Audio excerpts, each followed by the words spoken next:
Assalamualaikum warahmatullahi wabarakatuh. Perkenalkan, nama saya Nisa. Saya dari kelas 11 farmasi. Di sini saya akan menjelaskan tentang teknik pembuatan sediaan obat bentuk suspensi. Pengertian suspensi. Suspensi adalah sediaan cair yang mengandung partikel padat tidak larut yang terdispersi dalam fase cair. Suspensi juga dapat dibagi dalam dua jenis, yaitu suspensi yang siap digunakan atau suspensi yang direkonstitusikan dengan sejumlah air atau pelarut. Berikut beberapa jenis-jenis suspensi.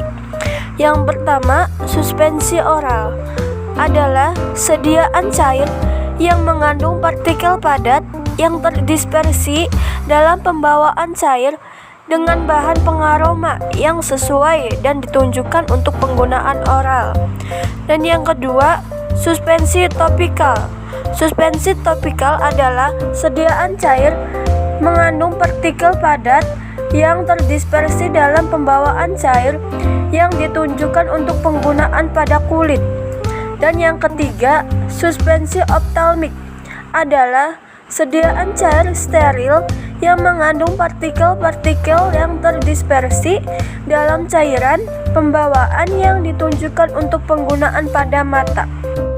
Yang keempat, suspensi tetes telinga, yaitu sediaan cair yang mengandung partikel halus yang ditunjukkan untuk diteteskan pada telinga bagian luar.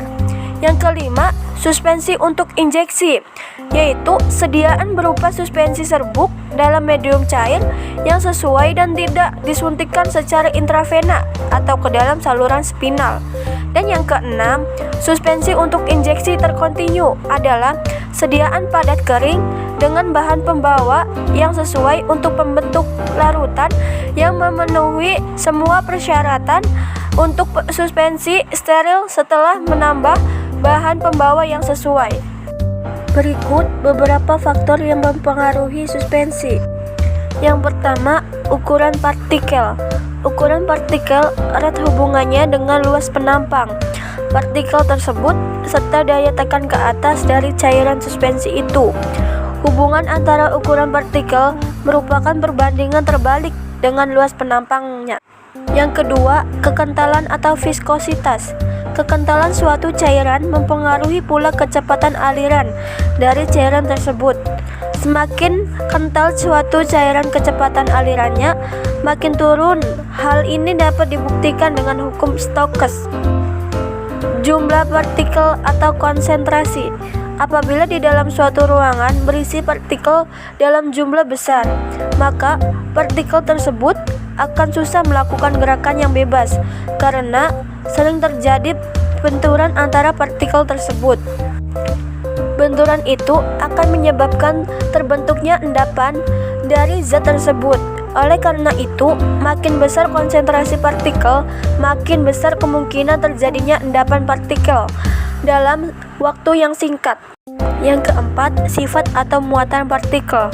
Dalam suatu suspensi, kemungkinan besar terdiri dari beberapa macam campuran bahan yang sifatnya tidak terlalu sama. Dengan demikian, ada kemungkinan terjadi interaksi antara bahan tersebut yang menghasilkan bahan yang sukar larut dalam cairan tersebut. Karena sifat bahan tersebut sudah merupakan sifat alami, maka kita tidak dapat mempengaruhinya. Penilaian stabilitas suspensi. Yang pertama, volume sedimentasi adalah suatu rasio dari volume sedimentasi akhir FU terhadap volume mula-mula dari suspensi FO sebelum mengendap. Yang kedua, derajat flokulasi adalah suatu rasio volume sedimentasi akhir dari suspensi flokulasi terhadap volume sedimentasi akhir suspensi deflokulasi. Yang ketiga, metode rheologi berhubungan dengan faktor sedimentasi dan redispersibilitas, membantu menemukan perilaku pengendapan dan susunan partikel untuk tujuan perbandingan. Yang keempat, perubahan ukuran partikel. digunakan cara flash down cycling, yaitu temperatur diturunkan sampai titik beku, lalu dinaikkan sampai mencair kembali. Dengan cara ini dapat dilihat pertumbuhan kristal yang pokok menjaga tidak terjadi perubahan ukuran, partikel, dan sifat kristal. Keuntungan dan kerugian sediaan suspensi. Keuntungan sediaan suspensi. Yang pertama, bahan obat tidak larut dapat bekerja sebagai depo yang dapat memperlambat terlepasnya obat. Dan yang kedua, beberapa bahan obat tidak stabil jika tersedia dalam bentuk larutan. Yang ketiga, obat dalam sediaan suspensi rasanya lebih enak dibandingkan dalam larutan karena rasa obat yang tergantung kelarutannya. Berikut ini kerugian bentuk suspensi. Yang pertama, rasa obat dalam larutan lebih jelas. Dan yang kedua, tidak praktis bila dibandingkan dalam bentuk sediaan lain, misalnya pulveres, tablet, dan kapsul. Yang ketiga, rentan terhadap degradasi dan kemungkinan terjadinya reaksi kimia antar kandungan dalam larutan di mana terdapat air sebagai katalisator. Alasan penggunaan suspensi dalam farmasi. Alasan pertama, karena zat berkhasiat tidak larut dalam air. Dan yang kedua, zat berkhasiat tidak enak atau pahit. Yang ketiga, mengurangi proses pengurangan zat aktif dalam air.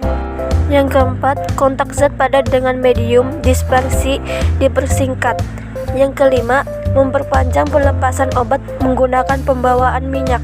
Berikut ini dua kategori membuat suspensi stabil secara fisis.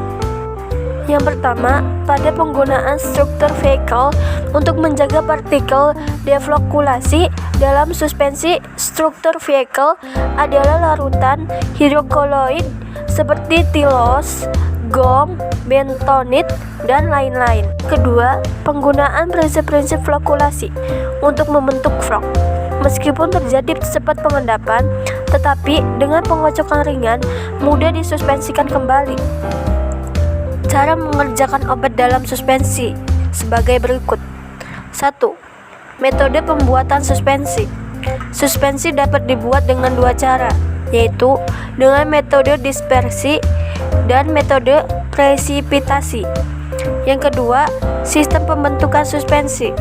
Sistem pembentukan suspensi yaitu sistem flokulasi dan sistem deflokulasi.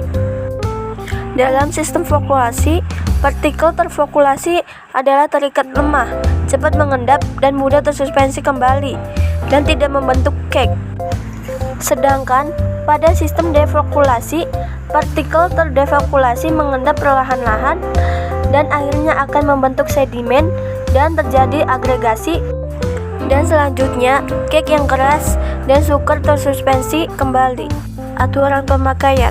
Dalam pembuatan suspensi harus diperhatikan beberapa faktor, antara lain sifat partikel terdispersi, derajat pembasahan partikel, zat pembasah, medium pendispersi, serta komponen-komponen formulasi seperti pewarna, pengaroma, pemberi rasa, dan pengawet yang digunakan. Suspensi harus dikemas dalam wadah yang memadai di atas cairan, sehingga dapat dikocok dan mudah dituang.